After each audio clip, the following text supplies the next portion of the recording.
Before I took my first breath, I could feel his light within, growing brighter as I know him.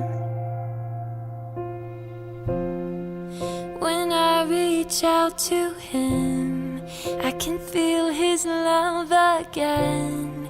It reminds me of his promise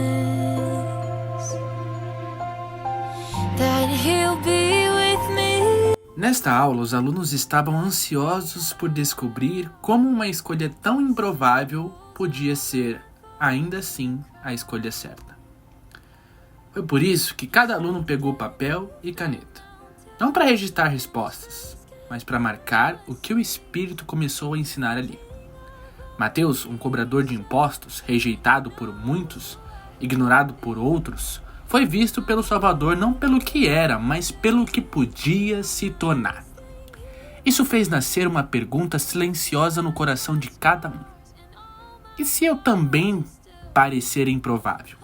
Será que ainda assim sou um escolhido?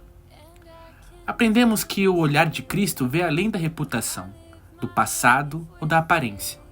E esse mesmo olhar nos convida a ver os outros. E a nós mesmos, com mais graça, mais fé e mais esperança.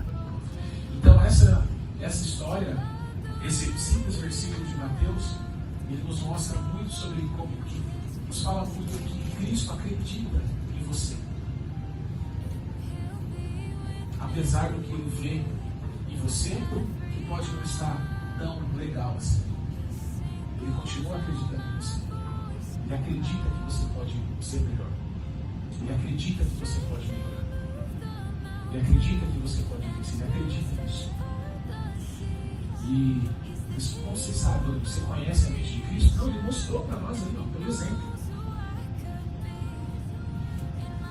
Onde todo mundo viu publicando o traidor, ele viu um apóstolo. Olha que coisa distinta.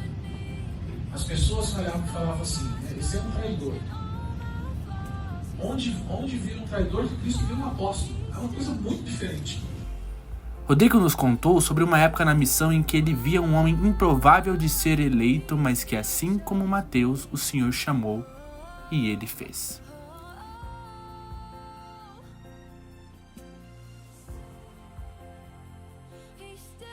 O homem mudava. Sabe por quê, irmãos? Porque quando o Salvador fez o convite para ele fez que nem Mateus. Ele foi.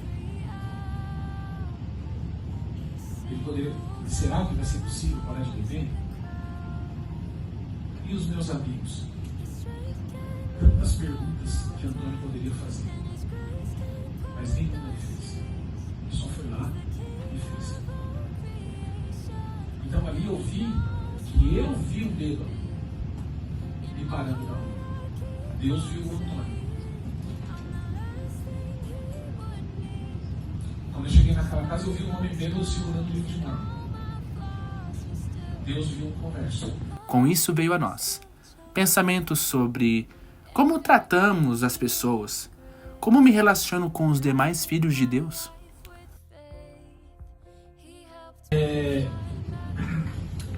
Que quando nós conduzimos uma alma para Deus, que a nossa alegria é muito grande, não é?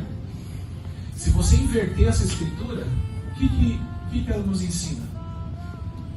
Que afastar alguém de Deus promove uma tristeza inversamente proporcional. Ou seja, Deus não tem por inocente a pessoa que contribui pelo desvio de alguém. Ser cuidadoso com a maneira com que a gente trata uns aos outros, porque nós podemos acabar sendo pedra de tropeço para as pessoas. Aprender sobre como Deus nos vê e como devemos olhar os outros também nos fez pensar como eu enxergo a Deus. Há um ano atrás, um rapaz da minha aula, ele deu um discurso e ele falou assim, eu quero me tornar como Salvador, eu quero ser mais semelhante a ele, mas eu ainda não o conheço, eu não sei como ele é e ainda falta muito para eu chegar lá. Quando ele falou isso, eu não entendi. Tipo assim, como você me conhece, Salvador? Ele nasceu na igreja já, né? Então eu acompanhei ele desde o aniversário da primária, e, tipo, você não conhece o Salvador? Eu não tinha entendido. Mas aí eu fiz uma entrevista com o presidente da Estaca, e ele começou a conversar comigo, né, e eu contei algumas coisas da minha vida, e aí ele falou, né, sobre arrependimento, e que eu podia contar com Deus sempre, independente da situação. E que quando eu achasse que eu não merecesse, era aí que eu tinha que pedir mesmo. Aí quando ele falou tudo isso, eu pensei, eu não conheço o amor de Salvador. Aí eu saí dessa entrevista, tipo assim, com outro pensamento. Aí eu lembrei desse discurso dele e pensei, caramba, eu não conheço o amor de Salvador, eu não entendo quão grande é, eu não entendo. Aí, assim, os meus títulos preferidos de Salvador sempre foi o pastor.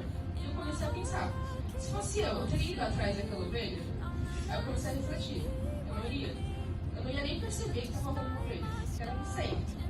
Em 99 eu não ia nem ver que faltou uma. Quando eu percebesse que faltou uma, eu não ia saber qual era. Quando eu descobrisse qual era, eu não ia saber onde ela estava. E quando eu descobrisse onde ela estava, ela já ia ter morrido. Então, tipo assim, se fosse eu, esquece. Aí eu pensei, não, o Salvador... Problema sério, esse aí. O Salvador sabia quem era. Eu sabia que estava faltando alguém que sabia onde buscar essa pessoa. Tipo assim, o amor dele é gigante, é maior do que eu posso compreender. E uma coisa que eu falei pro meu presidente é que muitas vezes eu não me sentia digna de ir até ele, porque eu pensava, mano, ele sofreu por mim, fez tudo isso, eu tô fazendo isso. Aí ele falava,